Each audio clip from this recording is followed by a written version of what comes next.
नमस्कार,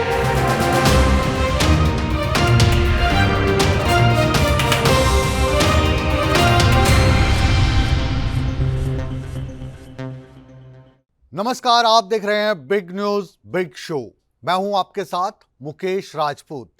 big news big show में आज हम तमाम उन बड़ी खबरों का विश्लेषण करेंगे जिनका सरोकार आपसे है। हम आपको दिखाएंगे कि हरियाणा में क्लीन स्वीप करने के लिए भारतीय जनता पार्टी कौन कौन से जतन कर रही है।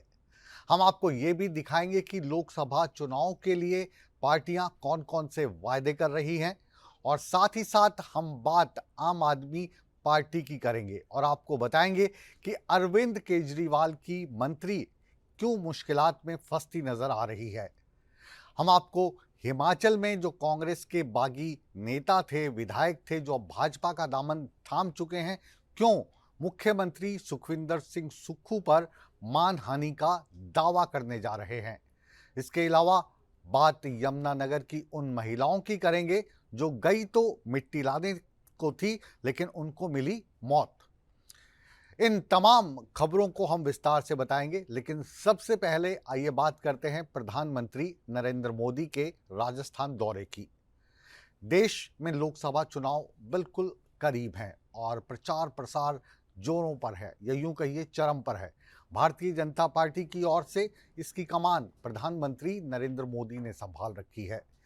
इसी कड़ी में नरेंद्र मोदी 2 दिन के दौरे पर राजस्थान में हैं और उन्होंने अपने प्रचार की शुरुआत की, या यूं कहिए कि हुंकार भरी जाटलैंड चूरू से।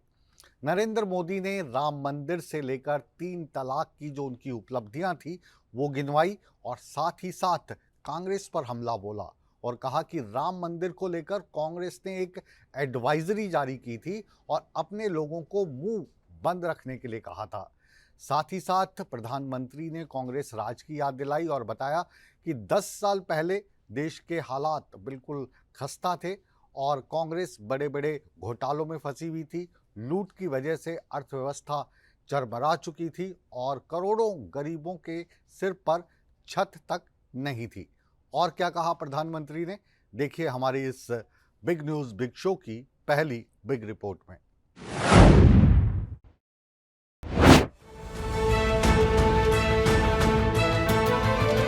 लोकसभा चुनाव में सभी दलों ने अपनी पूरी ताकत झोंक दी है। बीजेपी ने भी चुनाव प्रचार में जी जान लगा दिया है और प्रचार का जिम्मा खुद प्रधानमंत्री नरेंद्र मोदी संभाल रहे हैं। बिहार के बाद पीएम मोदी राजस्थान पहुंचे और जाटलैंड में हुंकार भरी। चूरू में रैली कर पीएम मोदी ने कांग्रेस पर हमला बोला। भाजपा जो कहती है वो जरूर करती है। दूसरी पार्टियों की तरह भाजपा केवल घोषणा पत्र नहीं जारी करती, हम तो संकल्प पत्र लेकर के आते हैं। 2019 में हमने जो संकल्प पत्र जारी किया था उसके ज्यादातर संकल्प पूरे हो चुके हैं, और 2 साल कोविड के संकट के बावजूद भी मोदी ने आपको जो वादा किया था वो वादा पूरा करने के लिए एड़ी चोटी का जोर लगा दिया है। रैली के मंच से प्रधानमंत्री ने राम मंदिर का जिक्र किया।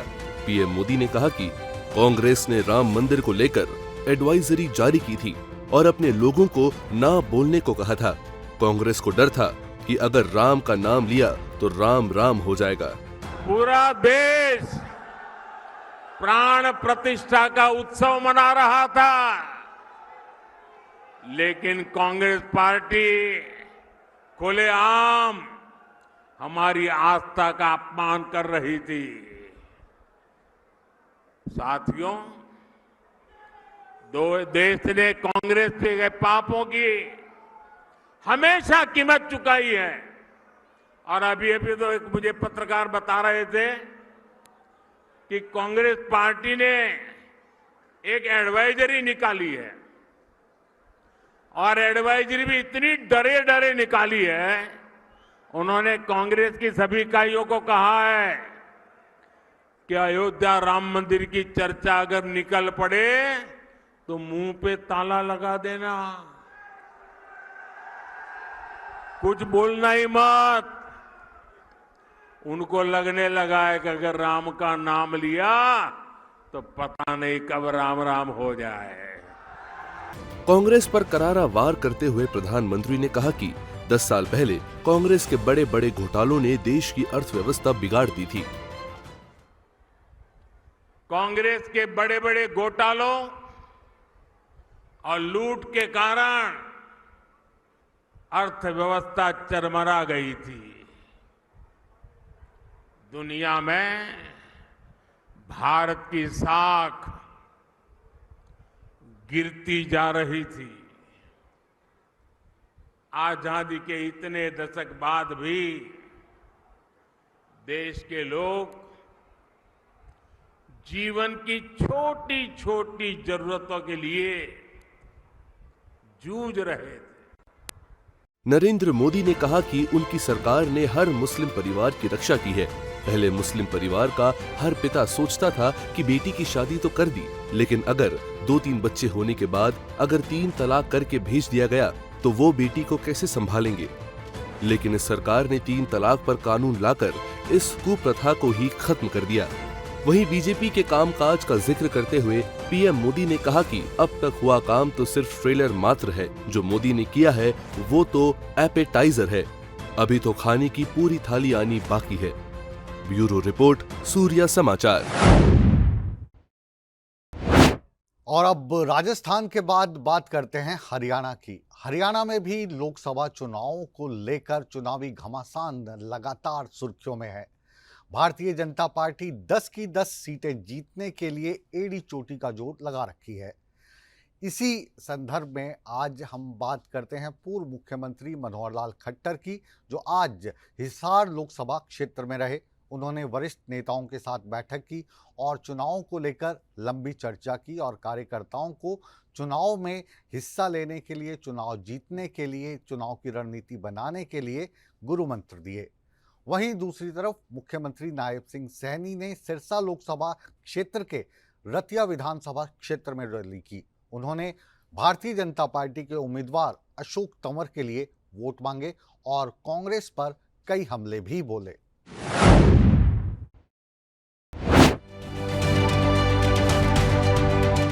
देश के साथ साथ हरियाणा में भी सियासी बिसात बिछ चुकी है। पिछली बार की तरह इस बार भी बीजेपी की हरियाणा की सभी 10 सीटों पर नजर है। एक तरफ बीजेपी ने जहां प्रचार में पूरी ताकत झोंक दी है, वहीं हर सीट को लेकर रणनीति बनाई जा रही है। पूर्व मुख्यमंत्री मनोहर लाल हर लोकसभा सीट पर पार्टी नेताओं को खास टिप्स दे रहे हैं। इसी कड़ी में उन्होंने हिसार में बैठक की और हिसार लोकसभा क्षेत्र को लेकर फीडबैक लेने के साथ साथ नेताओं को जीत का मंत्र भी दिया। इस मौके पर हांसी से विधायक विनोद भ्याना, हिसार के मेयर गौतम सरदाना, जिला अध्यक्ष आशा खेदड़ सहित संगठन के तमाम नेता मौजूद रहे। उधर मुख्यमंत्री नायब सिंह सैनी ने सिरसा लोकसभा क्षेत्र में हुंकार भरी। नायब सैनी ने सिरसा लोकसभा क्षेत्र के रतिया विधानसभा क्षेत्र में रैली की और बीजेपी उम्मीदवार अशोक तंवर के लिए वोट मांगे। इस मौके पर उन्होंने कांग्रेस पर जमकर हमला भी बोला। 55 सालों के अंदर तो न्याय नहीं दे पाए। आजकल कांग्रेस गारंटियां दे रही है कि हमें वोट दो, हम गारंटी देते हैं ये करेंगे, हमें वोट दो, हम गारंटी देते हैं वो करेंगे। अरे जो 55 साल तक इस देश के ऊपर सत्ता में रहा हो, वोट लेने के लिए उसको गारंटी की आवश्यकता पड़ गई हो। आज कांग्रेस की गारंटी के ऊपर कोई विश्वास नहीं कर रहा। आज तो नरेंद्र मोदी की गारंटी के ऊपर विश्वास कर रहा है और देश नरेंद्र मोदी जी के साथ खड़ा है। 10 वर्षों के अंदर हर वर्ग की चिंता हुई है, हर व्यक्ति को मजबूत किया है, हर व्यक्ति को लगने लगा है कि ये सरकार मेरी है। कुल मिलाकर एक तरफ पूर्व मुख्यमंत्री बैठकें करके जमीनी स्तर पर नब्ज टटोल रहे हैं, जीत का मास्टर प्लान तैयार कर रहे हैं और कार्यकर्ताओं को जीत के गुर सिखा रहे हैं, तो वहीं दूसरी तरफ मौजूदा मुख्यमंत्री रैलियां करके बीजेपी के लिए जोर शोर से प्रचार कर रहे हैं। हिसार से संदीप सैनी और सिरसा से सुरेंद्र सावंत की रिपोर्ट, सूर्या समाचार। अब बात करते हैं उन चुनावी वायदों की जो कांग्रेस ने आज अपने मैनिफेस्टो के जरिए जनता के समक्ष रखे हैं। सत्ता की इस लड़ाई में कांग्रेस ने अपने चुनावी वायदों को लेकर एक घोषणा पत्र जारी किया है। इसमें 5 न्याय और 25 गारंटियों की बात की गई है। मुख्य तौर पर 30 लाख नौकरियां, कर्ज माफी, 25 लाख का मुफ्त कैशलेस बीमा, फसलों पर एमएसपी देने जैसी मुख्य बातें शामिल हैं। अब देखना होगा कि जो कांग्रेस वायदे कर रही है, जनता को इन वायदों पर कितना भरोसा दिलाने में कांग्रेस कामयाब होती है।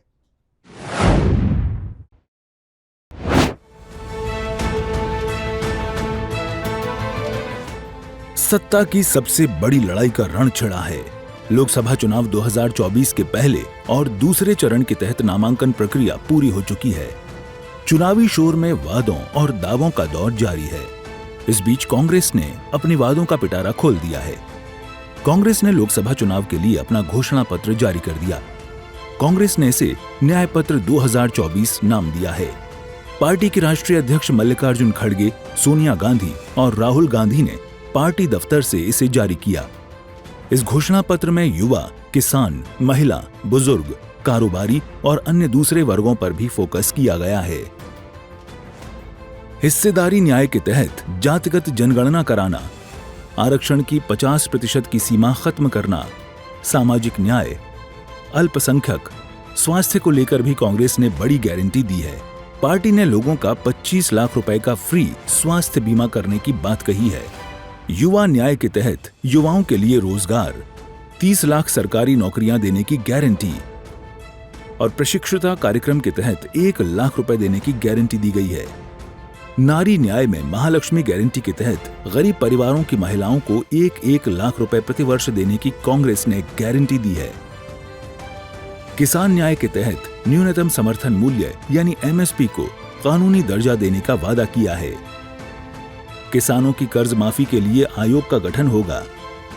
जीएसटी मुक्त खेती का वादा भी किया है। श्रमिक न्याय के तहत मजदूरों को स्वास्थ्य का अधिकार देना, न्यूनतम मजदूरी 400 रुपए प्रतिदिन सुनिश्चित करना और शहरी रोजगार गारंटी का वादा कांग्रेस ने अपने घोषणा पत्र में किया है।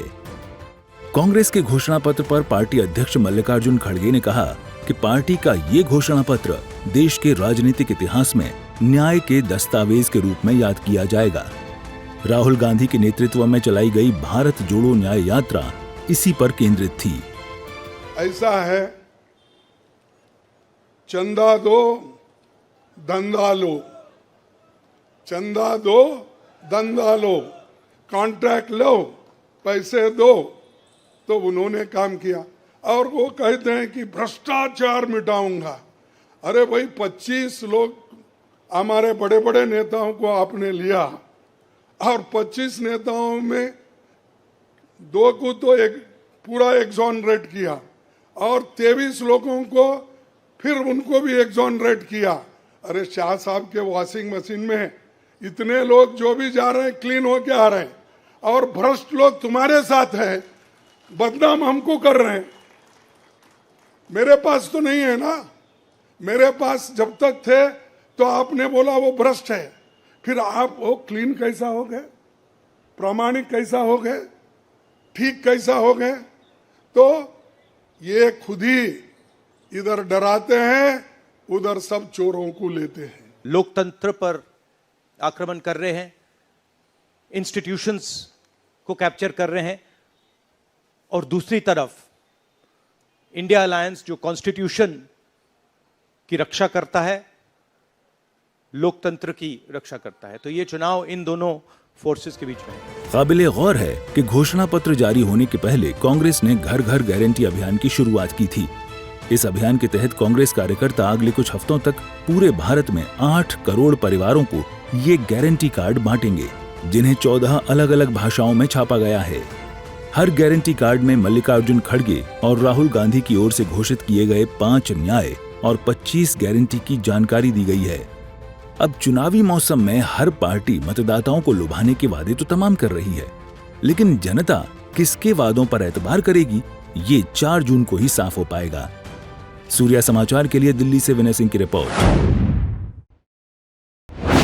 कांग्रेस के बाद बिग न्यूज बिग शो में आइए अब बात करते हैं आम आदमी पार्टी की। आम आदमी पार्टी के नेता का जेल के अंदर आना, बाहर जाना और फिर भाषण देना, प्रेस कॉन्फ्रेंस करना, भाजपा पे, सरकार पे आरोप लगाना, ये सिलसिला लगातार जारी है।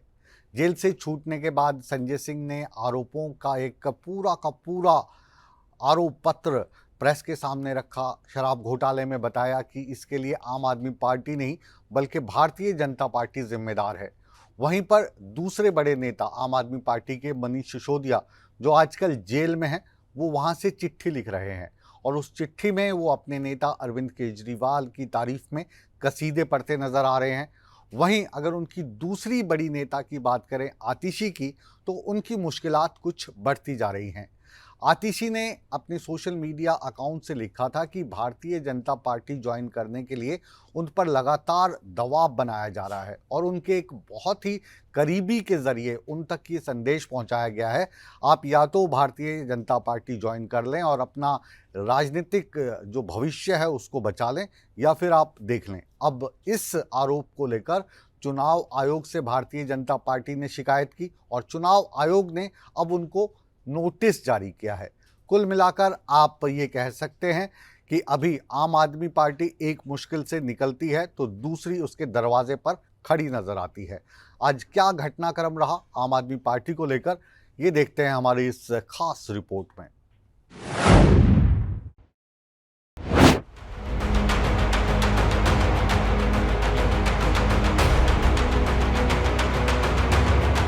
देश में लोकसभा चुनाव का शोर है और शोर दिल्ली शराब घोटाले का भी है। दिल्ली के मुख्यमंत्री शराब घोटाले में तिहाड़ जेल में हैं और संजय सिंह की रिहाई हो चुकी है। रिहा होते ही संजय सिंह ने प्रेस कॉन्फ्रेंस की और केंद्र सरकार पर जमकर हमला बोला। संजय सिंह ने आरोप लगाया कि ये शराब घोटाला बीजेपी ने किया है। अरविंद केजरीवाल जी ने भी कोर्ट में अपना पक्ष रखा था। बहुत सारे लोग मिलने जाते हैं अरविंद केजरीवाल जी के मुख्यमंत्री आवास पे, उप मुख्यमंत्री जाते हैं, सेक्रेटरी जाते हैं, और उसमें कौन से कागज का वो जिक्र कर रहा है, कौन सा कागज दिया, तो मेरे ख्याल से ये बातें झूठ और बेवकूफ़ी की एक पराकाष्ठा है जिसको तैयार किया है। घोटाला तो 55 करोड़ का सीधे साफ साफ दिख रहा है। यहां भारतीय जनता पार्टी का शराब घोटाला दिख रहा है। कितने छापेमारी की इन नेताओं के घर पर, भाजपा के नेताओं के घर पे? क्या बीजेपी के शीर्ष नेतृत्व को जाने बगैर 55 करोड़ रुपए मिल गए? उनको मालूम नहीं है 55 करोड़ रुपए पहुंच गए उनको। उधर तिहाड़ जेल में बंद पूर्व उप मुख्यमंत्री मनीष सिसोदिया ने जेल से अपनी विधानसभा पटपड़गंज के लोगों के नाम चिट्ठी लिखी है। सिसोदिया ने केजरीवाल सरकार की तारीफ की और केंद्र पर हमला बोला। उन्होंने लिखा कि मैं जल्द ही बाहर मिलूंगा। पिछले 1 साल में मुझे सबकी याद आई। हम सब ने बहुत ईमानदारी से काम किया।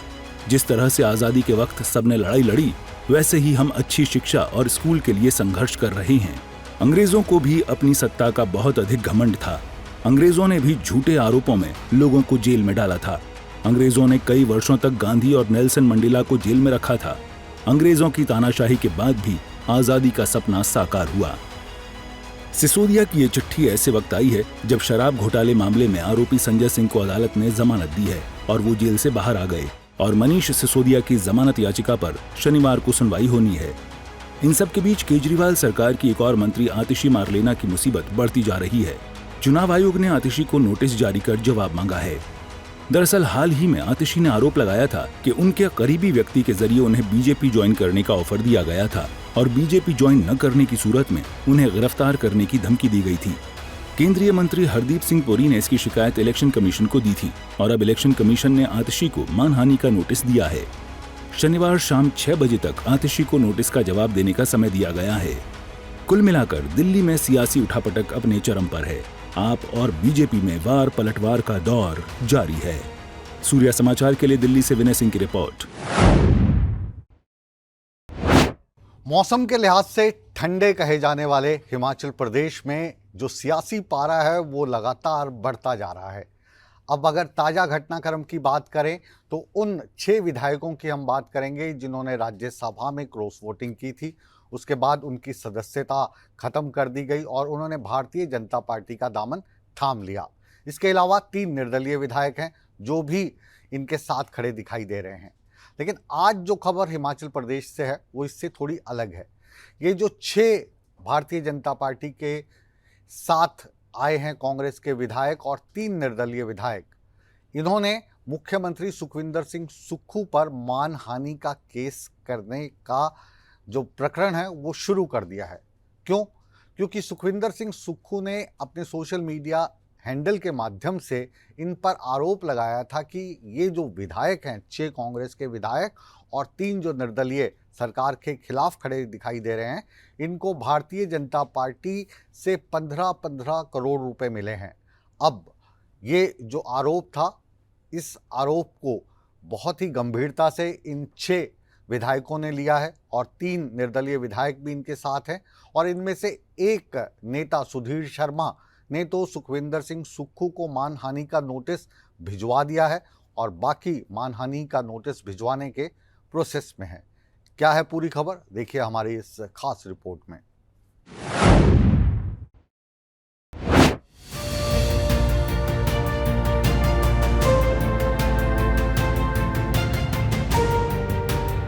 हिमाचल प्रदेश में राज्यसभा चुनाव में क्रॉस वोटिंग से शुरू हुई सियासी उठापटक थमने का नाम नहीं ले रही है। सियासी संकट बेशक टल गया हो, लेकिन घमासान अभी भी जारी है और अब तो सियासी लड़ाई कानूनी क्लेश में बदलने वाली है। दरअसल राज्यसभा चुनाव में बगावत करने वाले कांग्रेस के 6 नेता और 3 निर्दलीय विधायकों ने मुख्यमंत्री सुखविंदर सिंह के खिलाफ मोर्चा खोल दिया है। दरअसल मुख्यमंत्री सुखविंदर सिंह सुक्खू ने सोशल मीडिया एक्स पर लिखते हुए ये कहा था कि ये विधायक 15-15 करोड़ में बीजेपी के हाथों बिक गए। अब इन आरोपों पर बागी नेता खफा हो गए हैं और सुखविंदर सिंह सुक्खू पर मानहानि का केस करने जा रही हैं। 6 कांग्रेस के बागी और 3 निर्दलीय विधायक शनिवार को मुख्यमंत्री के खिलाफ मानहानि का केस दायर करेंगे। इस ऐलान के साथ ही राजेंद्र राणा और इंद्रदत्त लखनपाल ने मुख्यमंत्री सुखविंदर ठाकुर पर निशाना साधा। मुख्यमंत्री सुखविंदर सिंह सुक्खू जी, लगता है कि मानसिक संतुलन इनका इम्बैलेंस हो गया है। जिस तरीके से आप बात कर रहे हैं कि आपके ऊपर सभी जो 6 के विधायक और 3 इंडिपेंडेंट के विधायकों के ऊपर आरोप लगाए जा रहे हैं कि 15-15 करोड़ रुपए में ये लोग जो है बिक गए, मुझे लगता है कि इनको सरकार को जल्दी चाहिए कि इनको किसी अच्छे डॉक्टर के पास जरा चेक करवाएं। मन गढ़ंत आरोप लगा रहे हैं और पूरी तरह इम्बैलेंस हो चुके हैं। और जिस तरीके से ये बात करें कि मेरे पास सबूत है, ये सलाखों के पीछे जाएंगे, मुझे लगता है कि इनको जो है अपना मानसिक संतुलन जो है वो जो बैलेंस इनका बिगड़ा है उसको डॉक्टर के पास चेक करवाना चाहिए। इस प्रकार से जनता के सामने इस प्रकार से छवि को खराब करना ये बहुत ही निंदा का कारण है। और सबसे बड़ी बात ये है कि आज जो बौखलाहट में कुछ भी अनाप शनाप बोले जा रहे हैं, तो इसका मतलब ये थोड़े है कि हम लोग इनकी बातें सुनते रहें। जमीर बेचने की जहाँ तक बात है, यदि हमने ऐसे कृत्य किया होता तो हम पब्लिक को फेस कैसे करते? हम क्यों जनता के बीच में जाते? हम जनता का दरबार जो है वो सबसे बड़ा दरबार है, उसके बीच में जा रहे हैं, वहाँ पे हम लोगों से मिल रहे हैं, अपनी बात रख रहे हैं। और जो अन्यायपूर्ण तरीके से पिछले 1.5 वर्ष एक तानाशाही स्वरूप में जो इन्होंने राज किया है, उसका पूरा का पूरा दुखड़ा जो हम जनता के बीच में खोल रहे हैं। और ये एक बड़ा जिस प्रकार की ये बयानबाजी कर रहे हैं, ये उनकी बौखलाहट को दर्शाता है। वहीं कांग्रेस के बागी नेता और बीजेपी में शामिल सुधीर शर्मा ने मुख्यमंत्री सुखविंदर सिंह ठाकुर को मानहानि का नोटिस भेज दिया है, जिसमें कहा गया है कि 3 दिन के अंदर बिना शर्त के सीएम माफी मांगे और 5 करोड़ रुपए उनकी छवि को खराब करने के लिए हर्जाना दें। इसके अलावा 55,000 अतिरिक्त लीगल खर्च के रूप में देने की भी मांग की गई है। मुख्यमंत्री सुक्खू का ये बयान कि सारे के सारे विधायक जो हैं वो 15-15 करोड़ में बिक गए, बहुत ही हास्यास्पद है। पहली बात तो मैं ये कहना चाहूँगा कि मैंने आज ही उनको नोटिस दिया है, मानहानि का दावा उनके ऊपर किया है। और दूसरा, वो जो कह रहे हैं मेरे पास सबूत हैं, तो सबूतों को उनको जनता के सामने रख देना चाहिए। ये सिर्फ मंच से कुछ भी कह देना, वहां विधायक को कह दिया कि भुट्टो को कुट्टो, ऐसे जो है वो बातें व्यक्ति बुखलाहट में करता है। वहीं मुख्यमंत्री ने विधायकों के मानहानि केस के बयान पर पलटवार किया और कहा कि जनता के बीच सच्चाई आनी चाहिए और चीज़ें भी पता लगेगी, और जो चीज़ है वो तो लोगों के सामने है, और इसमें कौन सी दो राय है। वो तो 15 करोड़ तो विधायकों ने लिए, उनके सरगनों ने ज़्यादा लिए होंगे, तो इसमें कोई दो राय नहीं है। मैं ये कह सकता हूँ कि 14 महीने पहले जो जनता के वोट से चुनकर आते हैं और 14 महीने में जो अपना ईमान बेच देते हैं, अपने को बिकाऊ कर देते हैं, उन लोगों वो ऐसे तो छोड़ नहीं सकते, सारे कार्य किए हुए थे उनके, तो कोई ना कोई उसमें धन का तो है। वो तो हम भी इन्वेस्टिगेशन कर रहे हैं, हमारे पास तथ्य भी आ रहे हैं, तो ठीक है, वो तो अच्छी बात है। वो तो सत्य तो सामने लाना ही पड़ेगा ना जनता की अदालत में। दरअसल कुछ दिन पहले मुख्यमंत्री ने एक्स पर पोस्ट किया था कि जनसभा में उमड़े जन सैलाब ने इस बात पर मोहर लगा दी है कि यहाँ बिकाऊ और खाऊ नहीं चलेंगे, बल्कि जनता हिमाचल के टिकाऊ विकास का रास्ता तैयार करने वालों का साथ दे रही है। धनबल की राजनीति करने और 15-15 करोड़ में अपना ईमान बेचने वालों को कुटलेहड़ की देवतुल्य जनता वोटों से जवाब देगी। अब सुक्खू के इस बयान के बाद बागी नेताओं के सख्त तेवर नजर आ रहे हैं। हिमाचल प्रदेश में 6 विधानसभा सीटों पर 1 जून को लोकसभा चुनाव के 7वें चरण के साथ उपचुनाव होंगे, जो राज्यसभा चुनाव में क्रॉस वोटिंग करने वाले 6 कांग्रेस विधायकों की अयोग्यता के कारण पैदा हुई खाली सीटों पर होंगे। पिछले महीने और सदन में कटौती प्रस्ताव के दौरान पार्टी व्हिप का उल्लंघन किया था। हिमाचल प्रदेश में लाहौल और स्पीति, धर्मशाला, सुजानपुर, बड़सर, गगरेट और कुटलेहड़ में उपचुनाव होंगे और ये मुकाबले हिमाचल प्रदेश में कांग्रेस सरकार के लिए कड़ी चुनौती है, जो क्रॉस वोटिंग के बाद खतरे में नजर आ रही है। सूर्या समाचार के लिए शिमला से अरुण उनियाल, हमीरपुर से जसबीर कुमार और धर्मशाला से मृत्युंजय पुरी की report. Big news big show के अंत में अब एक दुखद खबर। यमुनानगर में खुशियों का त्योहार उस वक्त मातम में बदल गया जब 2 महिलाएं मिट्टी लाने के लिए अपने घर से गई। मुस्लिम समुदाय की ये 2 महिलाएं थी, मिट्टी का घर पे लेप लगाने के लिए ये गई थी और वहाँ पर जहाँ पर मिट्टी की खुदाई हो रही थी उसका एक बड़ा हिस्सा इनके ऊपर आकर गिर गया और इस हादसे में इन दोनों महिलाओं की दुखद मौत हो गई। क्यों हुआ ये हादसा, कैसे हुआ, इसकी तफ्तीश हमने की ग्राउंड पे जाके। देखिए हमारी इस रिपोर्ट में।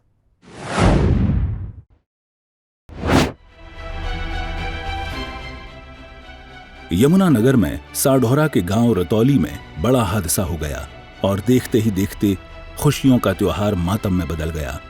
हादसा मिट्टी की ढांग गिरने से हुआ। मिट्टी में 8 लोग दब गए, जिनमें से 2 महिलाओं की मौत हो गई। घायलों में 2 छोटे बच्चे हैं जिनकी उम्र 5 साल और 13 साल है। एक की हालत गंभीर है, जिसे चंडीगढ़ पीजीआई रेफर भी किया गया है। ग्रामीणों के अनुसार ये लोग अपने घरों को लीपने के लिए मिट्टी लाने के लिए गए थे। दरअसल ईद के मौके पर अपने घरों को साफ सुथरा कर लीपने के लिए मिट्टी लाने गए थे। मिट्टी की खुदाई के दौरान ही हादसा हो गया।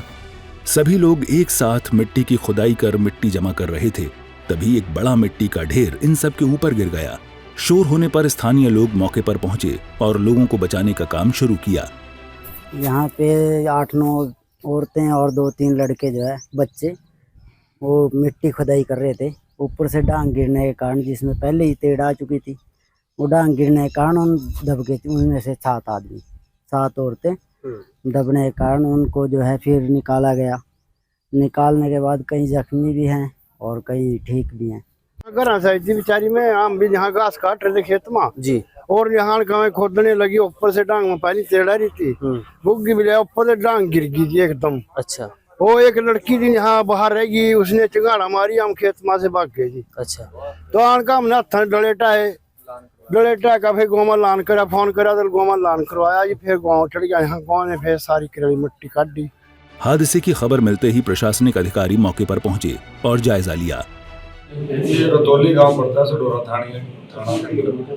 तो यहाँ पे आज इंफॉर्मेशन आई थी कि अपना मिट्टी का तोंदा गिरने से 8 लोग उसमें दब गए, जिसमें से 2 लेडीज की डेथ हो गई है और बाकी 6 इसके अलावा इंजर्ड जिनको यहाँ से रेफर कर दिया गया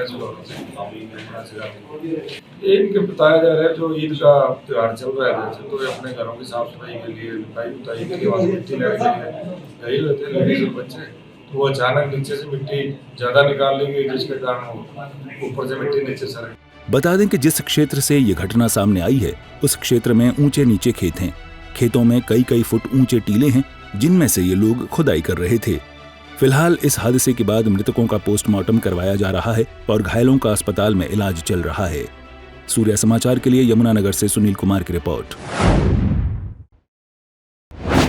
बिग न्यूज बिग शो को अब यहीं पर विराम देने का समय आ गया है, लेकिन आप कहीं मत जाइए, बने रहिए हमारे साथ, क्योंकि सूर्य समाचार पर हमेशा की तरह खबरों का सिलसिला लगातार जारी है।